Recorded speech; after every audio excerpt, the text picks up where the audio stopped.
இன்றைக்கி நம்ம சேனலில் 100% மீன் கழுவுற ப்ராசஸ் பற்றி தான் இன்றைக்கி பார்க்க போகிறோம். இந்த வீடியோவை கொஞ்சம் கூட ஸ்கிப் பண்ணாமல் பாருங்கள், ரொம்ப இன்ட்ரெஸ்டிங்காகவே இருக்கும்.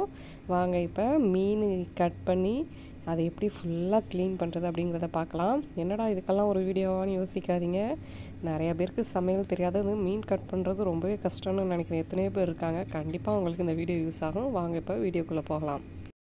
இன்றைக்கி நான் நகர மீன் இதை தான் க்ளீன் பண்ணி வீடியோ எடுத்திருக்கேன்.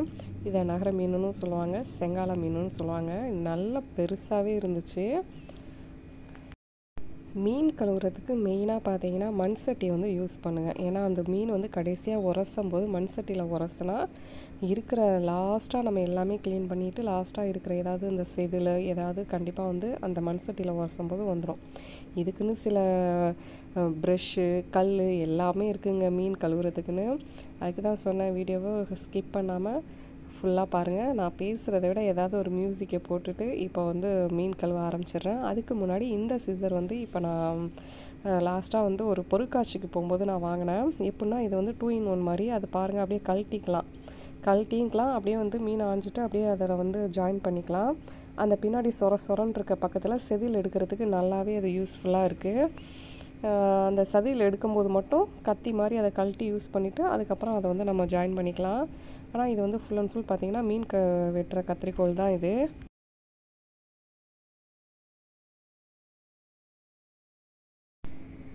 ஃபஸ்ட்டு பார்த்திங்கன்னா அந்த மீனில் அங்கங்கே இருக்கிற அந்த ரெக்கைகளை வந்து கட் பண்ணி எடுத்துடலாம். சில ரெக்கைகளை வந்து அந்த மீன்கார அக்காவே கட் பண்ணி கொடுத்துட்டாங்க. அந்த சைடில் உள்ளதெல்லாம் இங்கே 2-3 ரெக்கைகள் மட்டும்தான் இருந்துச்சு. அதை தான் ஃபஸ்ட்டு நான் இதில் கட் பண்ணிக்கிறேன்.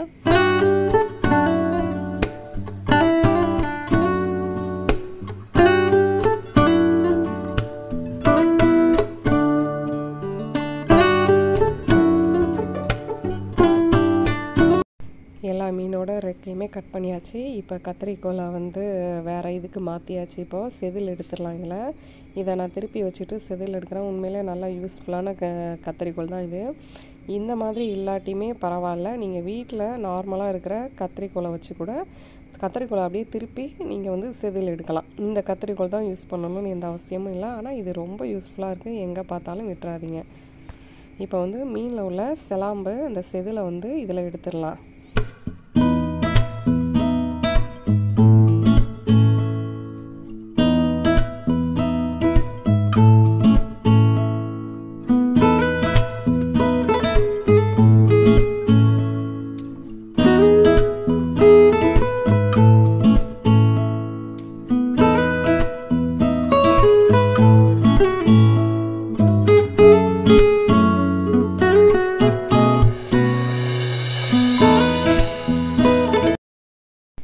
இப்போ மீனோட செதில் எல்லாம் எடுத்தாச்சு. கடைசியாக வாழை கட் பண்ணிக்கிங்க.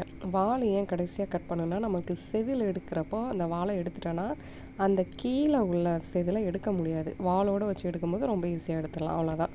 இப்போ செதில் எல்லாத்தையுமே எடுத்தாச்சு. வாழையும் கட் பண்ணிடலாம். கட் பண்ணிவிட்டு செதில் எல்லாத்தையும் கொட்டிட்டு மீனை ஃபஸ்ட்டு ஒரு கழுவி எடுத்துடலாம். மீனை வந்து நான் கழுவி எடுத்துட்டேன். ஏன்னா அந்த செதிலெலாம் மேலே ஒட்டிகிட்ருக்கோம், அதை கழுவி எடுத்துட்டேன். ஆனால் இதுக்கப்புறமும் இன்னொரு வேலையும் இருக்குது. நான் வந்து ஒரு கல் ஒன்று வச்சுருக்கேன். அந்த கல் பார்த்திங்கன்னா அந்த சொரிக்கல்லுன்னு சொல்லுவாங்களா, நல்லா சொரன்னு இருக்கும். அது வந்து செங்கக்கல் கிடையாது. நான் அந்த கல்லை காட்டுறேன். அந்த கல் வந்து ஒரு உங்களுக்கு கையில் கிடச்சதுன்னா குட்டியாக இருந்தாலும் சரி பெருசாக இருந்தாலும் சரி அதை எடுத்து வச்சுக்கோங்க.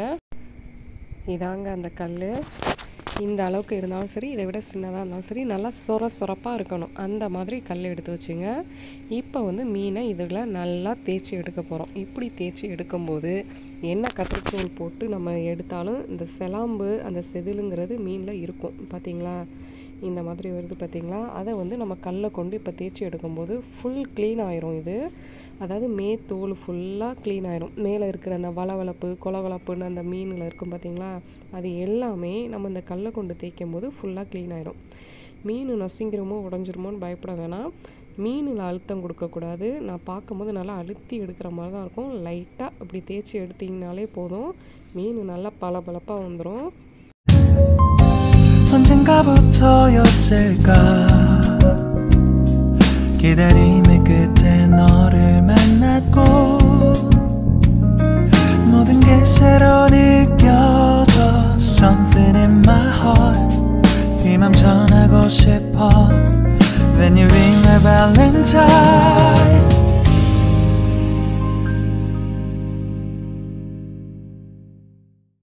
இப்போ அதே மெத்தடில் எல்லா மீனையுமே கல்லில் உரசி எடுத்தாச்சு. இப்போ பாருங்கள் இந்த தண்ணி எவ்வளோ வந்து அழுக்கு இருக்குன்னு, அந்த மேலே உள்ள அந்த கொலகொலப்பெல்லாம் வந்துருச்சு.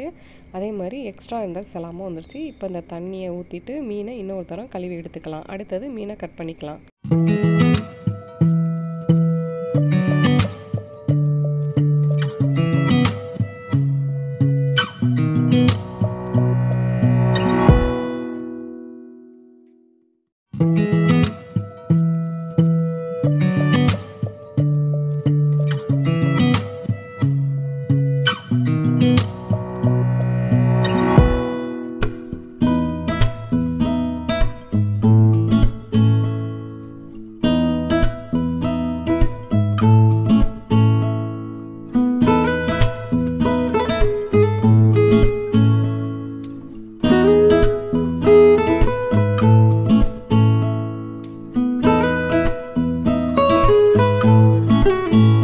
அடுத்தது மீனோட தலையை க்ளீன் பண்ண போகிறோம். இது வந்து ரொம்ப சவாலான விஷயம் நிறைய பேருக்கு, ஆனால் ரொம்ப ஈஸியானது தான் இது. நான் வந்து பார்த்திங்கன்னா இதுக்கு வந்து கத்திரிக்கோல் மட்டும்தான் யூஸ் பண்ணுறேன். அருவாள் மனையோ கத்தியோ வேறு எதுவுமே நான் யூஸ் பண்ணல. ஒரே ஒரு கத்திரிக்கோல் போதும். எவ்வளோ பெரிய மீனாக இருந்தாலும் நான் அருவாள் மனையில் கட் பண்ணவே மாட்டேன். கத்திரிக்கோல் மட்டும்தான். மீன் உடையாமல் நசுங்காமல் ரொம்ப சூப்பராக க்ளீன் பண்ணலாம். இப்போ தலையை க்ளீன் பண்ணி எடுத்துடலாம்.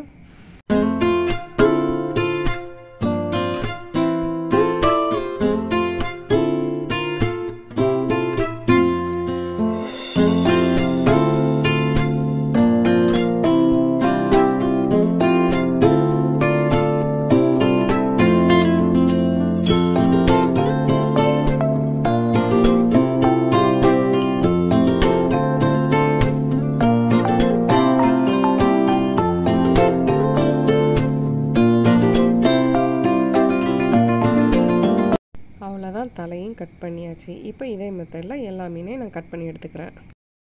அடுத்தது இப்போ மீனுக்கு நம்ம ப்ரஷ் பண்ண போகிறோம். நம்ம இந்தியர்களோட திறமையே ஒரு திறமை தான். எதாக இருந்தாலும் கடைசி வரைக்கும் நம்ம யூஸ் பண்ணாமல் விட மாட்டாங்க இல்லையா. மீன் ப்ரஷ் பண்ணுறதுக்கு ப்ரஷ்ஷும் ஈக்கி குச்சி, அதாவது தென்னை ஓலையில் இருக்கும் இல்லையா, அந்த குச்சியும் தனியாக எடுத்து வச்சுருக்கேன். இது பார்த்திங்கன்னா வெறும் மீன் கழுவுறதுக்கு உள்ள ப்ரஷ்ஷு தான். நம்ம யூஸ் பண்ணிவிட்டு அதுக்கப்புறம் தூக்கி போடாமல் இருக்கிறதா இருந்தாலும் சரி, இல்லாட்டி நீங்கள் இதுக்குன்னு புது ப்ரஷ் வாங்கினாலும் சரி, ஒன்றும் பிரச்சனை இல்லை. ஃபஸ்ட்டு இந்த குச்சியில் நடுவில் அந்த குடல் மாதிரி சதை மாதிரி இருக்கும் பார்த்திங்களா, அதை இப்படி அந்த குச்சியை வச்சு இப்படி நவுத்து விட்டுட்டிங்கன்னா அது வந்துடும். அதுக்கப்புறம் இப்போ மீனை வந்து ஃபுல்லாக இப்போ ப்ரஷ் பண்ணிட்டோன்னா உள்ளார உள்ள அந்த ரத்தம், அந்த ஒரு மாதிரி கொலகொலப்பு எல்லாமே வந்துடும். இப்போ பாருங்கள் மீன் ஃபுல்லாக எவ்வளோ பளிச்சுன்னு இருக்குது பார்த்திங்கன்னா. ரத்தம்லாம் எதுவுமே இருக்காது. நிறைய பேர் இந்த குடல்லாம் எடுக்கவே மாட்டாங்க. நிறைய வீடியோஸ்லாம் நானுமே பார்த்துருக்கேன். இது எப்படி இருக்குது பார்த்திங்களா. அந்த குச்சை வச்சு லைட்டாக இப்படி நிமிண்டு விட்டுட்டிங்கன்னா போதும். இப்போ பாருங்கள், இந்த சதையை இப்படி நிமிண்டு விட்டுட்டிங்கன்னா அப்படியே வந்துடும். இந்த சதையை நம்ம எடுத்துட்டோன்னா ப்ரெஷ்ஷை வச்சு ஜஸ்ட் ஒரு 2 தரம் இப்படி அப்படி தேய்ச்சாலே போதும். அந்த உள்ளார உள்ள எல்லா அழுக்குமே கம்ப்ளீட்டாக வந்துடும்.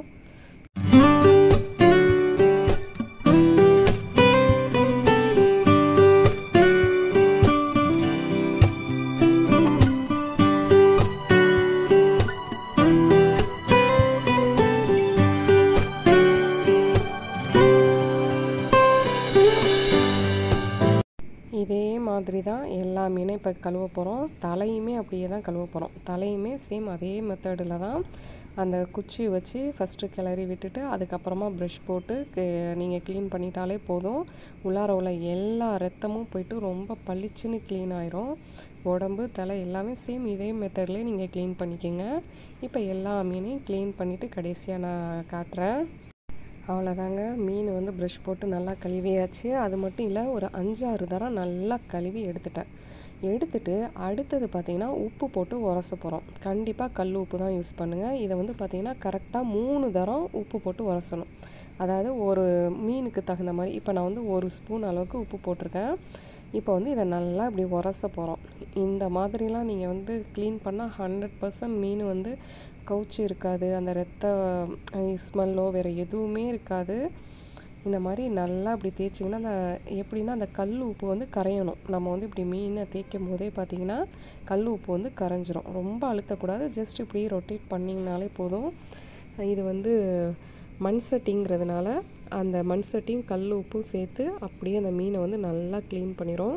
இதே மெத்தடில் 3 தரம் கல் உப்பு போட்டு ஃபஸ்ட்டு இப்போ கல் உப்பு போட்டுட்டேன். இதை அலசி இந்த தண்ணியை கீழே ஊற்றிட்டு மறுபடியும் கல் உப்பு போட்டு அதே மாதிரி உரசணும். இதே மாதிரி ஒரு 3 தரம் கல் உப்பு போட்டு அலசி எடுத்துருங்க.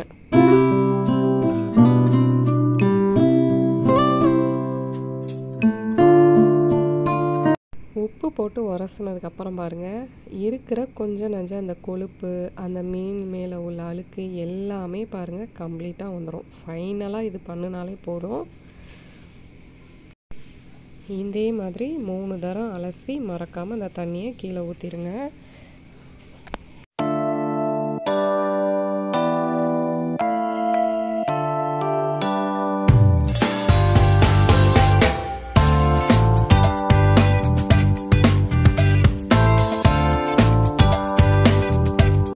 நான் வந்து 3 தரம் அலசி வச்சாச்சு. அடுத்ததாக இப்போ கொஞ்சமாக கல் உப்பு, மஞ்சள் தூள், புளி இதெல்லாம் சேர்த்து கடைசியாக ஒரு தரம் உரசி இதை வந்து 1 மணி நேரம் அப்படியே வச்சிட போகிறேன். 1 மணி நேரமோ உங்களுக்கு வந்து முடிஞ்சால் ஒரு அரை மணி நேரம், இல்லை அரை மணி நேரத்தில் நான் சமைக்கணும் அப்படின்னு நினச்சா அரை மணி நேரம் கூட போதும். இப்படி நம்ம மஞ்சத்தூள், புளி, உப்பு எல்லாம் போடும்போது மீனில் உள்ள கவுச்சி வாடை இருக்காது. அதே சமயத்தில் உப்பு போட்டு நம்ம உரசி வைக்கிறதுனால மீனில் வந்து உப்பு நல்லா ஏறி இருக்கும்.